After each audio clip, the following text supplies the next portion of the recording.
bonjour les amis, bonjour à tous. Et je vais dire un petit coucou à Marie de 70 ans qui est dans le 80, dans le département de la Somme. Alors je te salue Marie et bon jardinage à toi. Et je sais que par l'intermédiaire de ton fils, que tu réalises un super beau jardin. Félicitations Marie de la Somme. Alors les amis, je suis content de vous retrouver. Alors, vous savez que je mets en ligne à peu près tout ce que je fais tous les jours. Alors, qu'est-ce que je vous propose de faire? Eh bien, on va replanter quelques batavias, là, scaroles maraîchères, et là, qui est déjà bien coriace. On va utiliser la technique, on va la couper, grouper, on va faire un groupage groupé, puis ensuite, on va tout simplement la repiquer avec le plantoir. Voilà. Avant, on a bien sûr fait notre tranchée et on va bien la mouiller. Mais deuxième petit travail, on va bien sûr buter nos haricots verts et on terminera la vidéo et on va commencer à récolter quelques graines pour l'année prochaine de tomates. Ouais. Il faut faire ces graines de tomates soi-même et à partir du 15 janvier, commencer à les semer dans du terreau de semis. Allez, on va commencer ici par récupérer un peu de scaroles maraîchères. Alors, on va bien mouiller notre ligne. Voilà. Elle est costaud, hein. Elle est super costaud. On va en profiter pour mouiller un petit peu notre tranchée sur environ... Alors vous avez vu, j'ai fait une petite tranchée comme ça à la binette, vous voyez, de 10 cm de profondeur.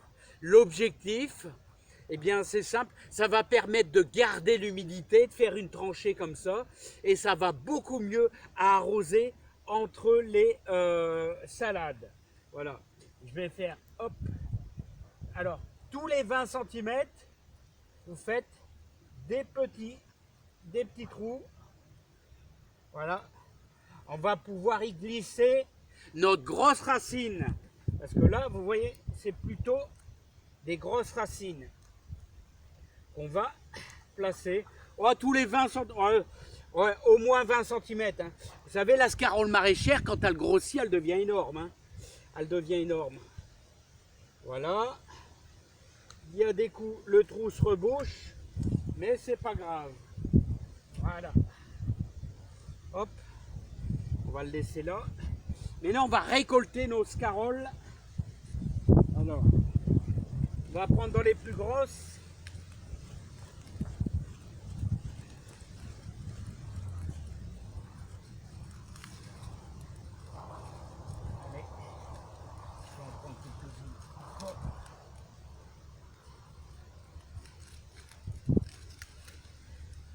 Voilà. Encore 2-3. Hop. On supprime en même temps les mauvaises herbes.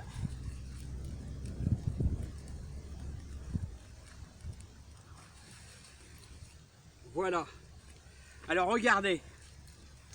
Regardez nos superbes scaroles maraîchères. Alors ce que vous pouvez faire, c'est pour avoir une meilleure visibilité, vous les arrosez un peu. Voilà, et en même temps on arrose les autres. Voilà. Regardez, ça permet de les arroser un peu comme ça. Et bien là, vous voyez bien les racines. Regardez comment les racines sont vraiment super belles. Maintenant, on va faire notre découpage. Alors pourquoi est-ce qu'on fait ça? C'est pour une meilleure reprise. Parce qu'autrement, vous ne voyez pas tout ce qu'elle a à nourrir. Et là, on vient de casser pas mal de racines. Hein. Alors voilà, on va couper carrément. Alors, vous pouvez éventuellement soit le donner aux poules, soit le manger. Hein. Mais moi, je ne le mange pas, vous voyez, parce qu'elle est plutôt amère. Les premières feuilles, la scarole, quand elle est verte comme ça, elle est plutôt amère un petit peu. Donc, je préfère pas. Hein. Maintenant, on va simplement la planter. On ne va pas couper les racines. Hein. on va l'implanter. Donc c'est pour ça, il faut faire de beaux trous. Voilà.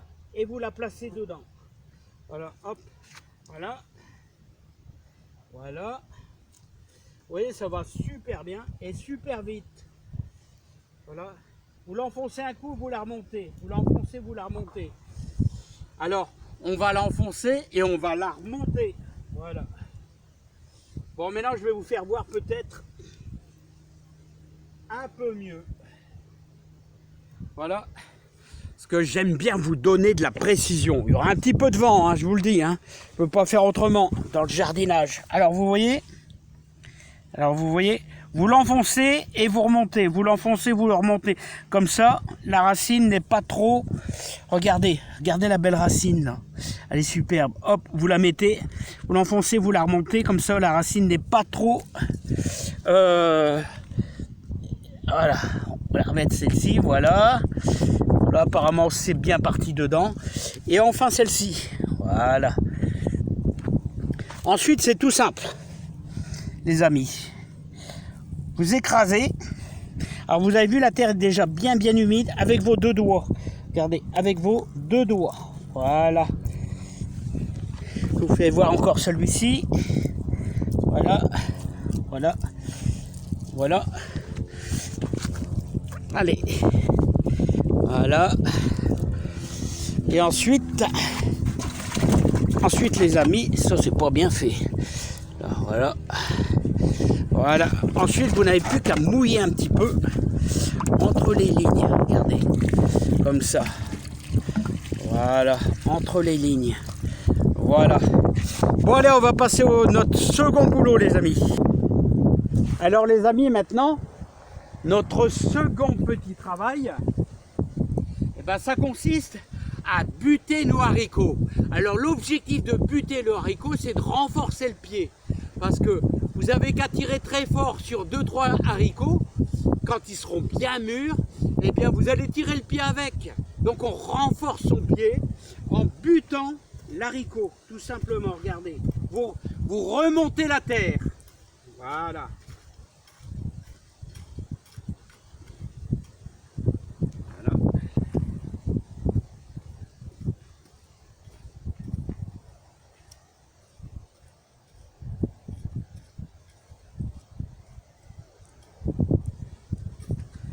Alors, n'oubliez pas qu'il faut faire ça des deux côtés. Hein.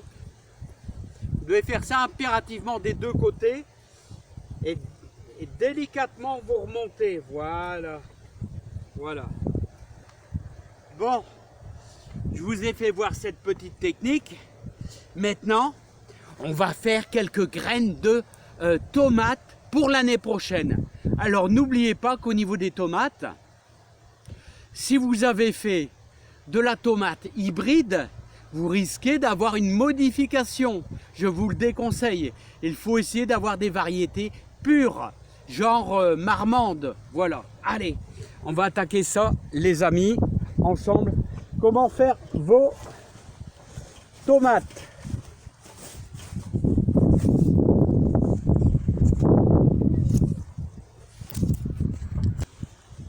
Alors, les amis, il y a différentes techniques, petites techniques pour récupérer les graines de tomates. Hein. Voilà. Alors, d'abord, vous devez choisir une tomate vraiment bien mûre. Une tomate la plus belle de vos tomates que vous allez devoir plus ou moins sacrifier pour récupérer les graines. Hein. Voilà, regardez, j'en ai choisi une bien mûre, un peu mollasse. Elle est super belle, on a envie de la manger.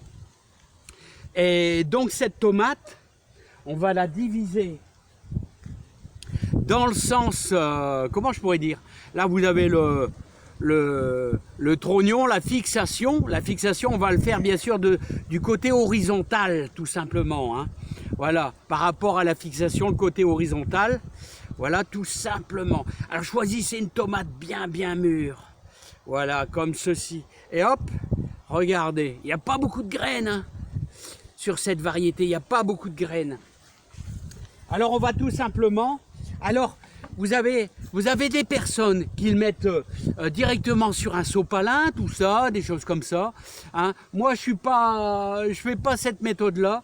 Je préfère mettre mes graines, vous savez, à tremper dans l'eau. Comme ça, je n'aurai pas de glaire. Voilà, parce qu'au bout de 5-6 jours, il peut y avoir un petit peu de fermentation par le dessus, mais c'est pas au-dessus de l'eau. C'est pas grave. Vous savez, une graine de tomate, c'est très coriace. Voilà. Et je vous conseille de faire ça dans l'eau et dans 5-6 jours, vous n'aurez plus de glaire et vous n'aurez plus qu'à les égoutter là-dedans et de les mettre sur un petit sopalin ou un petit bout de papier et les mettre dans un petit tube effervescent. Là, vous savez, les petits tubes médicaments où il y a un anti, comment on appelle ça? Il y a une espèce de sel anti-humidité. Donc, je vous conseille ça. Hein. Alors, je vais simplement égrener là où il y a des petites graines, tout simplement. Voilà, quelquefois, n'hésitez pas. Là, il y a vraiment très peu de graines. Voilà. Il y en a un petit peu plus là. Alors, ça serait bien que je vous fasse voir ça de plus près pour que vous ayez de la précision. Il y aura du vent, donc je vais couper peut-être un peu. Ah, c'est pas facile les amis de faire des vidéos. Hein. C'est pas facile de renseigner tout ça les gens avec des petits moyens, avec le petit smartphone là. Hein. Alors les amis, regardez. Alors tout simplement, on va décoller. Regardez, vous voyez le glaire qui est avec là, le glaire. Hop, on va tout balayer ça dans l'eau. Et dans 5-6 jours, vous aurez, tout va se détacher lentement. Tout va se détacher lentement. Et vous n'aurez qu'à le passer à la petite passette, là, tout simplement. Voilà. Regardez, il y en a encore une là. Ce qui est bien dans cette variété, là, c'est qu'il n'y a pas beaucoup de graines. Et bah, c'est plutôt un avantage. Hein. Vous avez plus de chair. Donc il faut bien fouiller. S'il n'y en a pas encore quelques graines par-ci par-là. De tomates. Voilà. Là, j'ai fait à peu près le tour. Il n'y en a vraiment pas beaucoup. Hein. Voilà, les amis. Bon, bah moi, je vais peut-être en refaire une ou deux. Alors, sachez que moi, j'attaque le semis super tôt, c'est-à-dire au 15 janvier. Voilà. Ensuite, après, je les entrepose à partir du mois d'avril dans ma serre avec 5 palettes de protection. Comme ça, ils ont un peu plus de lumière, mais ils sont à l'abri du gel parce que j'entoure la nuit de couverture et choses comme ça. Hein. Et puis, bien sûr, j'ai 2 belles jardinières. Alors, que je place à la maison les premiers mois, janvier, février, vous voyez, début mars aussi, c'est à la maison, bien en protection, devant les baies vitrées, c'est tout simple. Donc, semis vers le 15 janvier, avec du terreau de semis de qualité, les amis. Mais ça, je vous ai déjà fait voir ça l'année prochaine. On recommencera la saison avec les tomates. Voilà, et j'espère que cette vidéo sera enrichissante pour vous et que ça apportera plein de bonheur et plein de joie dans le monde du jardin. Voilà, les amis. Hein. Voilà un petit tour sur le jardin. Il y aura un petit peu de vent, mais par pur plaisir. Regardez les différents travaux qu'on a effectués ici dans le jardin. Hein. Voilà, avec le purin d'ortie pour nourrir convenablement tous nos salades. Ah ouais, c'est du boulot, croyez-moi. Hein. C'est beaucoup de boulot. Hein. Allez, on se quitte. On se quitte sur le jardin. Voilà, et n'oubliez pas d'aller buter aussi vos poireaux. Allez, à bientôt les amis. Bye bye.